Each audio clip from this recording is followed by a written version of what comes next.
Hi guys, welcome back to my channel. मैं सुजाता जौहरी आप लोगों का अपने यूट्यूब चैनल पे स्वागत करती हूँ। तो आइए आज हम लोग जानते हैं कि हम लोगों को प्रत्येक महीने की दुर्गा अष्टमी का व्रत कैसे करना चाहिए एवं कब से उठाना चाहिए और कितने व्रत करने चाहिए। तो जो लोग मेरे चैनल पे नए होंगे, मेरे चैनल को लाइक कर दीजिएगा एवं सब्सक्राइब कर दीजिएगा और बेल आइकन बटन को प्रेस कर दीजिएगा ताकि मेरा नोटिफिकेशन आप लोगों तक पहुंच सके। तो आइए आज मैं आप लोगों को करके दिखाती हूँ कि हमें दुर्गा अष्टमी व्रत का पूजा कैसे करना चाहिए। तो इसे हमें प्रत्येक महीने करना है। तो जैसे कि आप इसे उठाने के लिए चैत के नवरात्रि से भी उठा सकती हैं, या तो फिर आप आसीन कुवार कभी किसी भी महीने की शुक्ल पक्ष की अष्टमी से आप इस व्रत को उठा सकती हैं। और इस व्रत को उठाने के बाद से हमें साल भर तक करना होता है, और जब साल भर पूरा हो जाएगा तो हमें इसका उद्यापन कर देना है। तो जैसे कि यदि आप चैत से उठाई हैं तो इसे अगले चैत में ही बैठाना है। और व्रत करने के लिए हमें देखिए किस तरह से हमें पूजा करनी है, क्या क्या सामग्री हमें पूजा के लिए चाहिए। तो ये हमें प्रत्येक महीने करना होता है। तो आइए हम लोग पूजा विधि देखते हैं कि हमें पूजा किस विधि से करनी है। तो आप प्रत्येक महीने की अष्टमी को, शुक्ल पक्ष की अष्टमी को व्रत रखना है। तो व्रत रहने के बाद से हमें सुबह स्नान करने के बाद हमें लाल कलर का वस्त्र पहनना है। अष्टमी वाले दिन हमें रेड कलर का वस्त्र पहनना चाहिए, और क्योंकि माता को रेड कलर का ही वस्त्र पसंद है।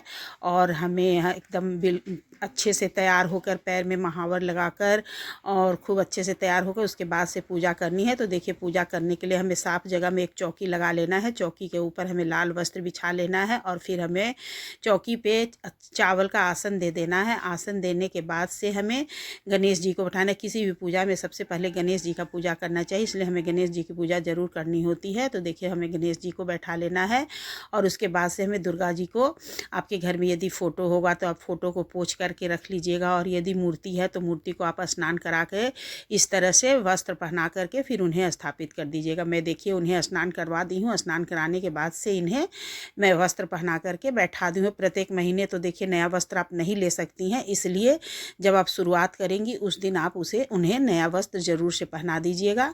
उसके बाद से हमें देखिए इस तरह से भगवान को सबसे पहले स्नान कराना है। सबसे पहले गणेश जी को स्नान कराना है, फिर हमें दुर्गा जी को स्नान कराना है। यदि आपके पास पंचपात्र है तो उससे कराइए, और नहीं तो फिर आप फूल से छींटा दे करके स्नान करा सकती हैं। उसके बाद से हमें गणेश जी को चंदन लगा देना है। गणेश जी की पूजा सर्वप्रथम पूजा है। गणेश जी की पूजा के बिना कोई पूजा पूरा नहीं होता है। उसके बाद से गणेश जी को हमें सिंदूर लगा देना है, फिर हमें हाथ को धुल लेना है, और फिर दुर्गा जी को सिंदूर लगाना है। उसके बाद से दुर्गा जी को सिंदूर लगाने के बाद हमें अपने मांग में भी थोड़ा सा सिंदूर लगा लेना है। किसी भी देवी को सिंदूर लगाने के बाद से उस सिंदूर को धुलना, हाथ धुलना नहीं चाहिए, अपने मांग में लगाना चाहिए। और फिर देखिए, इन्हें वस्त्र स्वरूप में कलावा समर्पित कर दी हूँ। और फिर वस्त्र स्वरूप कलावा समर्पित कर दी हूँ। गणेश जी को एक जनेऊ पहना देना है।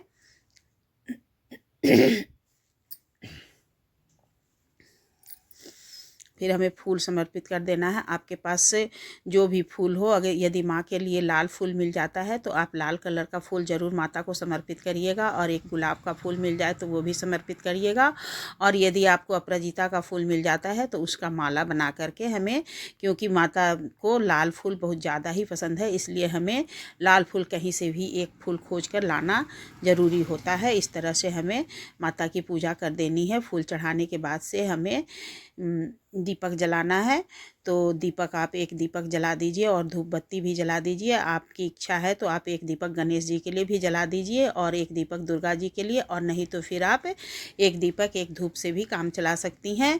और यदि आपकी इच्छा हो तो आप अखंड ज्योत भी जला सकती हैं एक दिन के लिए। जैसे कि अष्टमी को व्रत है, आप जब पूजा के उस समय अखंड ज्योत जला दीजिए, और दूसरे दिन जब आप पारण कर रही हैं तब तक से आपका ज्योत जलते रहेगा। उसके बाद से हमें कुछ भोग लगा देना है। तो भोग के लिए आप माता को जो भी पसंद है, जैसे कि माता को नारियल पसंद है, नारियल का भोग लगाइए, या तो फिर बर्फ़ी, पेड़ा, खोए का पेड़ा का भोग लगाइए, या आप हर बार चेंज कर करके भी भोग लगा सकती हैं। और कुछ नहीं है तो आप गुड़ का भोग लगा दीजिए, पंचमेवा का भोग लगा दीजिए। तो इस तरह से हमें भोग लगाना है। भोग में कुछ फल और कुछ मीठा भोग में लगा देना है। हमें गणेश जी के लिए भोग अलग से लगा देना है, और माता रानी का भोग अलग से लगाना है। क्योंकि गणेश जी की पूजा है तो गणेश जी को अलग से भोग लगाना चाहिए। उसके बाद हमें माता को श्रृंगार की सामग्री भी चढ़ानी चाहिए। देखिए, आप प्रत्येक महीने में आप श्रृंगार सामग्री नहीं चढ़ा सकती हैं, लेकिन जैसे कि जो नवरात्रि पड़ता है साल में तो 4 नवरात्रि पड़ता है, 2 गुप्त नवरात्रि, लेकिन आप 2 नवरात्रि में अष्टमी के दिन जरूर से माता को श्रृंगार सामग्री चढ़ाइएगा, चैत वाले में और कुंवार वाले में। तो इस तरह से हमें माता को श्रृंगार सामग्री में कुछ भी नहीं है तो आप कम से कम चूड़ी, बिंदी, सिंदूर ही चढ़ा दीजिएगा। फिर दक्षिणा स्वरूप आप कुछ पैसा रख दीजिएगा, और ये जो पैसा आप दक्षिणा स्वरूप रखी, इसे आप दूसरे दिन नवमी के दिन किसी ब्राह्मण को दान कर दीजिएगा, उसके साथ सीधा भी दान कर दीजिएगा।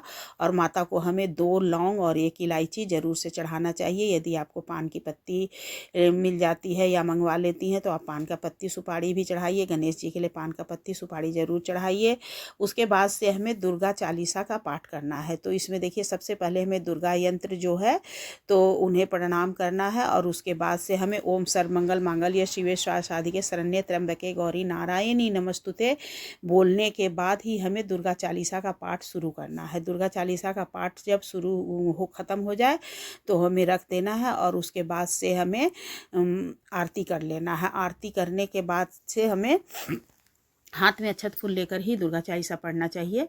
तो उसके बाद से हमें आरती कर देना है। आरती आप दुर्गा जी की आरती ओम का आरती कर लीजिएगा, और फिर उसके बाद से हमें हाथ में आरती करने के बाद से हमें हाथ को धुल लेना है, और फिर हमें भगवान से क्षमा प्रार्थना मांग लेनी है कि हे माता रानी, हमसे आपकी पूजा में जो भी भूल चूक हुई होगी उसे आप नादान बालक समझ करके हमें क्षमा करिएगा।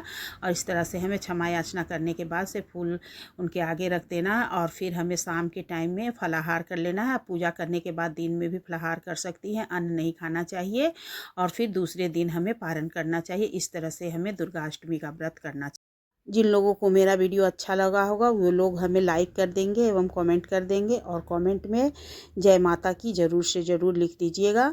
और हमारा वीडियो कैसा बना है हमें कमेंट करके ज़रूर से ज़रूर बताइएगा। सभी को दुर्गा अष्टमी की ढेर सारी शुभकामनाएं।